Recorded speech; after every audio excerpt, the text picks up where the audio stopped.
Hello အားလုံးမင်္ဂလာပါဒီနေ့ Emily share လုပ်ပေးခြင်းတဲ့အကြောင်းอ่ะပေါ့နော်ဒီ Emily ရဲ့ဒီ YouTube other channel မှာပေါ့ another channel မှာ Emily ကိုဒီဘယ်လိုပြောမလဲ prompt box ကဘယ်လိုလုပ်ရလဲ JavaScript နဲ့ဘယ်လိုကုတ်တွေရလဲဆိုတာ Emily ကိုဘယ်လိုပြောမလဲ explain လုပ်ခိုင်းတဲ့တွေ့ရှိရအဲ့တော့ဒီနေ့ video မှာ Emily ကအဲ့အကြောင်းကို share လုပ်ပေးတော့မှာဖြစ်ပါတယ်ဒါပေမဲ့ Emily ကတော့improper way နဲ့တော့အသေးစိတ်တော့မရှင်းပြတော့ဘာလို့လဲဆိုတော့ Emily အခုအချိန်ရလည်းသိမ့်မရဘူးအဲ့တော့ဒီတိုင်းပဲ Emily ကုတ်လေးပဲရေးပြမယ်ပေါ့နော်အဲ့ဒါကို Emily ရဲ့ bio မှာချပေးထားပါမယ်အဲ့ဒီကုတ်ကို bye bye oh sorry bye bye mo sorry okay ကုတ်ရေးမယ်လို့ပြောတာ okay ဆိုတော့အဲ့တော့ file မှာပေါ့နော် file ဆိုတာ variable ကိုပြောရတော့စာရေးလိုက်ရအောင် Emily က file txt Emily ဂျာမရေးဝင်မယ်ပေါ့နော်ခက်လိုက်ဒါကတော့ Emily ကျောင်းမှာဖြစ်နေတဲ့အတွက်ပေါ့နော်မရဘူးအချိန်သိမ့်မရဘူးဖြစ်တယ်ပေါ့ဒါတော့ Emily ဟိုကကျောင်းအိတ်ခင်းထဲမှာလာရတာဖြစ်ပါတယ်ကျောင်းရလဲကျမသိနေပြီ okay solution ဒါက okay prompt solution တော့ Emily တို့ဒီမှာဘာလဲဆိုတော့ double quote လေးပြရမယ်ပေါ့နော် double quote အဲ့ဒီမှာ PLA please enter your nickname လို့လည်းပြောရရတယ်ပေါ့နော်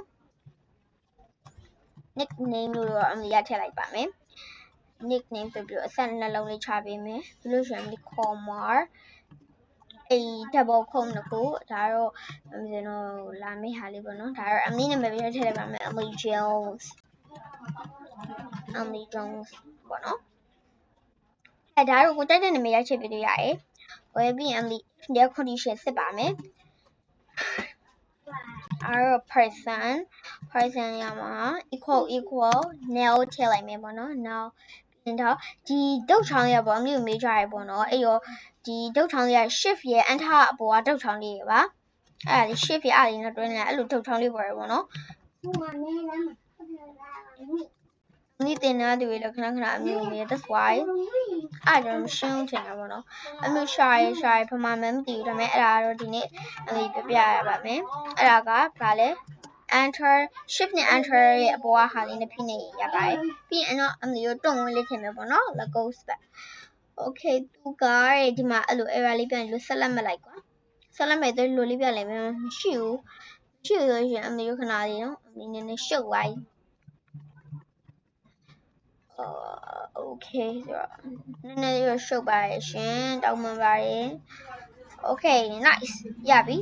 လို့ရှိရင်တော့ Emily တို့ end ကိုသွားမယ်ပြန်သွားမယ် okay လို့ရှိရင် Emily တို့တွန့်ဝင်လေးပြန်ထည့်ပါမယ် Emily တိတ်တော့အချိန်များတော့ပေါ့နော်ဒါတော့ Emily လက်တန်းရေးပြန်နေရဆိုတော့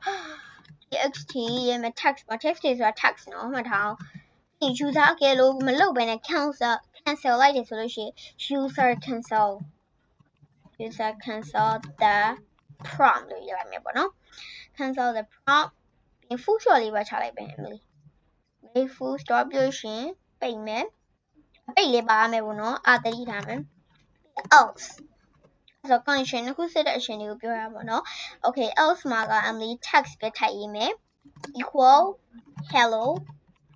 ဆိုပြီး Emily space လေးထားလိုက်မယ်အဲ့တော့မှသူတို့ကထားရခါကျရင်ကွယ်လေးလာမှာပေါ့နော်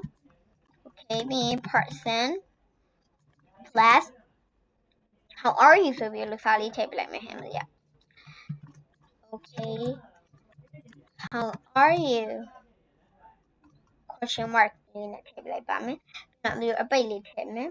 ဆိုပြီးလို့ရှိရင်ပေါ့နော်အမျိုး console ပဲထုတ် document write နဲ့ပဲထုတ်ရရပေါ့ဒါပေမဲ့ document element by id နဲ့ထုတ်လိုက်ပါမယ် okay you see you mommy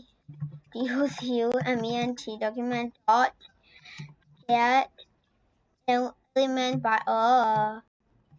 အဲ့ဒါလားကဲလို့က tab ပဲနေလို့ရ enter လည်းနေလို့ရအဲ့တော့တမျိုးပေါ့နော်ဒါပေမဲ့သူများကွန်ပျူတာနဲ့ကွန်ပျူတာမှာမတူပေါ့နော် okay အမေမားတော့အမေခဏနေအတန်းဝင်ရမှာအခုကကြတော့12နာရီခွဲနေပြီ12နာရီခွဲနေပြီတနားကြရင်အမေအတန်းဝင်ရတော့မှာ so okay dmo inner html txt text ရမှာမယ်နော် text နော်အမြဲပြောရနော် okay ပြန်အပိတ်လေးထည့်မယ်အပေါ်မှာမှားနေဆိုလိုလေးပြရနော် okay ဒီပုံမေးပါနဲ့ပိတ်မယ်အပိတ်လေးပါမယ် okay ပြန်ရှင်းပြပါပြီကဲဘယ်လိုလေးပတ်လာမလဲတတိယရအောင် okay မှာနော်အကုန်လုံးမှန်ပြီနော်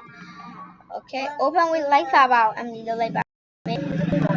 Okay ဒီမှာလိုလေးထွက်လာပါပြီရှင်ဒါက Emily ဘောဟိုပေးရတော့ဟိုဖြစ်မယ်ဒီမှာဒါကြတော့ practice JavaScript prompt ဆိုပြီးတော့ what h2 နဲ့ရေးထားတဲ့စာသားဒါက click it ဆိုပြီးတော့ရေးထားတဲ့ bottom Okay Emily နှိပ်လိုက်ဘယ်လိုလေးပေါ့ဒီမှာတော့ဒီလိုမျိုး1 2 7တော့ခဏလေးနဲ့အဲ့လိုလေးပေါ်လာမှာပေါ့နော် please enter your nickname ဆိုပြီးတော့ Okay prompt box လို့ခေါ်ရပေါ့နော် Okay အဲ့တော့ Emily ပေါ့နော်ကျွန်တော်နာမည်ရချက်လိုက်ပါပေါ့ထက်ထက်ပေါ့နော်ကျွန်မတကယ်ကြီးထက်ထက်သူ့နာမည်ထည့်လိုက်ပါမယ် Okay ထက်ထက်ဆို hello ထက်ထက် how are you အဲ့လိုမျိုးလေးပေါ်လာမယ်အကယ်လို့ကိုကဒီ click ကိုနှိပ်လိုက်ပဲဒါပေမဲ့ဟို blah blah blah မှာပေါ့နော်ဟိုမှာထက်ထက် htet ထက်ထက်လေးရေးပြီးမှာကိုကအားလုံး cancel လုပ်လိုက်တယ်ဆို user cancel the prompt ဆိုပြီးတော့လို့ပေါ်လာမယ် Okay အဲ့ဒီဟာလေးပါပဲအဲ့ရောဒီပေါ်တော့ Emily ရဲ့ channel ကို subscribe ဖို့လည်းမမေ့ပါနဲ့ Emily video တွေအများကြီးတင်ပေးပါမယ်နောက်နေ့တွေကြာလို့ရှိရင်ပေါ့နော်ဒီလောက်ကောင်ရဲ့ Emily ကို vlog အများကြီးရိုက်ဖို့ပေါ့နော် season ရှိပါတယ် that's why ဒီ channel လေးကိုပေါ့နော် Emily ကို subscribe လုပ်ပေးပါ Emily ကို1 million subscriber ဒီစောင့်မပြည့်သေးဘူးเนาะအရင်ဆုံး subscribe လုပ်တဲ့သူ Emily မဝယ်ကျွင်းမယ်တကယ်မဝယ်ကျွင်းမယ်ဒီ comment မှာပေါ့နော်ချပေးခဲ့ကောင်မှာဖုန်းနံပါတ်ချပေးခဲ့ဒါမှမဟုတ်ကြည့်ပေးဒါမှမဟုတ်ဝေပေးကောက်ချပေးခဲ့ okay အဲ့ရ bye bye